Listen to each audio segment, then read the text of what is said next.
Bienvenue sur la chaîne La Voix du Business. Aujourd'hui nag tey damay def vidéo boo xam ne aussi je vais parler sur les 3 business événementiels. Événementiel nag ku ko dégg day orienté aussi ce qu'on appelle lu mel mariage wala lu mel ne ngénte wala loo xam ne daal loo xam benn événement la quoi. Mais nag ci événement yooyu nag ci la ñu war a profité pour chercher ci ay business yoo xam ne intéressant na. muy business yoo xam ne tey jii yow mi di ma seetaan mën nga ko def. business yi nag ku ci concentré wu ba formé wu ci nag di nga ci mën a lekk xaalis wala di nga ci mën a toll foo xam ne aussi niveau boo xam ne aussi bon bëgg nga fa yegg quoi en fait tu vois. Chaîne bi nag ku ko xam chaîne entrepreneuriat la chaîne la boo xam ne aussi je vais parler de ce qu'on appelle du business day wax loo xam ne aussi ci développement nit ki la jëm te développement nit ki je pense que business wala liggéey loo ci développement nit ki la tu vois. Donc képp koo xam ne aussi tu es amoureux de ce qu'on appelle de l'entrepreneuriat et du business donc je vais tout simplement te dire que nga abonné wu foofu noonu nga like aussi nga partagé parce que donc 3 business yi ma lay wax nii damay commencer ci business numéro 1 bi. Donc business numéro 1 bi je vais parler de ce qu'on appelle le business de la photographie.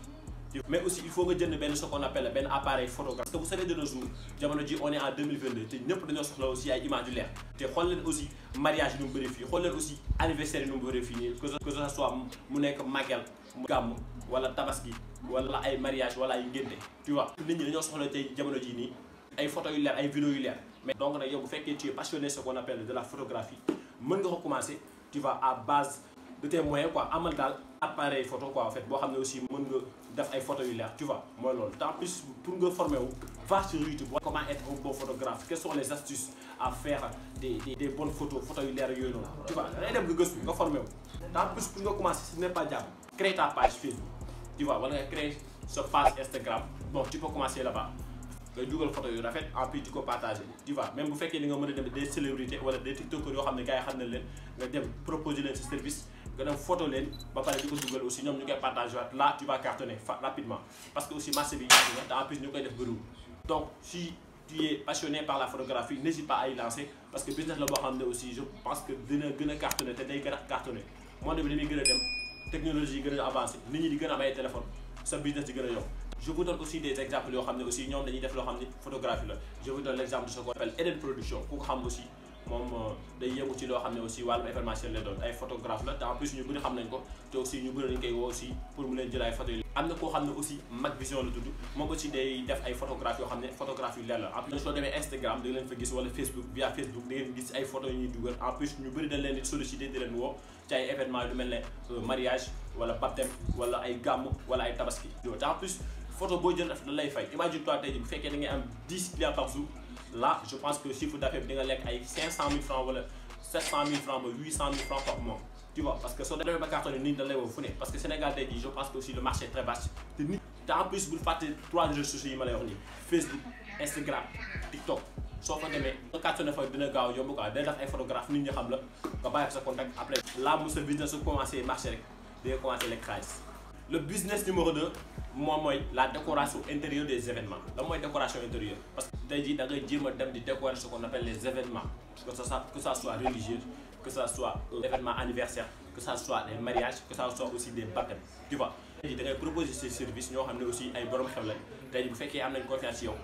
da nga dem di ko décorer parce que business la boo xam ne aussi dafa commencer exploser ici au Sénégal. am na ñu bëri ñoo xam ne aussi xam naa ne commencé nañ ci lancer wu en plus ñu ngi ci gis seen bopp tu vois donc business de décoration business la boo xam ne aussi pour te conseiller dama lay conseiller aussi nga dem former wu ci un peu tu vois benn 1 mois avant nga ci lancer wu wala benn 2 mois tu vois même bu fekkee ba nga dem ci YouTube tu cherches des astuces tu vois comment mélanger les couleurs yoo xam ne aussi ay couleurs décoration wala na ngay def ba xam la am ci benn compétence ci décoration tu vois foofu na ngay mën a ñëw entraîner commencer nag di décorer par nànk-nànk tu vois pour nga lancer wu nag il suffit juste que bu la neexee nga ubbi sa page parce que nit ñi léegi ils sont très digitalisés tu vois mën nga dugg sa créer benn page Instagram wala page Facebook soo duggee foofu nag nga partager fa say kii nga xam ne événement boo décorer da ngay dem foofu nga publier ko fa tu vois parce que forcément dina am ñoo xam ne aussi dinañ soxla ñu leen décorer mais suñu gisee tey yow ngay proposer ay décoration ay services yu rafet tey jii dinañ la contacter mën nga def ko aussi ce qu'on appelle des cartes de visite yoo xam ne dafay bàyyi sa numéro bàyyi fa say service tey jii xam ne foo mën a dem aussi mën nga ko joxee foofu noonu en cas suñu la soxlaa suñu soxlaa koo xam ne day décorer mën nañ la woo bon nga commencé décorer te en plus dafa xaw a laaj ci événement yi parce que bu savez Sénégal aussi chaque jour xew la soit chaque jour xew yi dana bëri te surtout temps yi ne xew yi dañoo yokk ñeente yi yokk donc nag yow foofu nga mën a duggee nag créer sa benn bon page wala nga créer sa nom entreprise tuddee ko bon lan décoration je sais pas yaa xam daal loo ci mën a def après nit ñi nag bu fekkee bon gis nañ la nga commencé cartonner dinañ la contacter parce que décoration moom business la boo xam ne aussi je vous dis c'est très rentable parce que nu mariage di gën a bëree noonu la sa business yi gën a doxee tu vois te xam ngeen Sénégal moom dëkk xew la donc nag là n'hésite pas à y lancer parce que business boo xam ne aussi ça va promettre les gars. te aussi ça ne demande pas des moyens li ma la wax rek kon dugal YouTube ci de forme 1 mois wala 2 mois yaa xam tu vois regarde les astuces tu vois comment mélanger les bons couleurs xam nga na ngay defaree ay décoration yoo xam ne de nouvelle génération la tu vois ñëw il faut sortir du lot nga ñëw indi benn façon décoration bu bees tey jii ku ko gis tey jii xelam dina nekk carrément man su ma amee xew kon kii laay mu ñëw décorer ma en plus benn décoration rek benn guddi mën nga ci lekk ay 200 000 francs wala ba 300 000 francs tu vois nan la événement bi di gën a rëy rek noonu la sa décoration di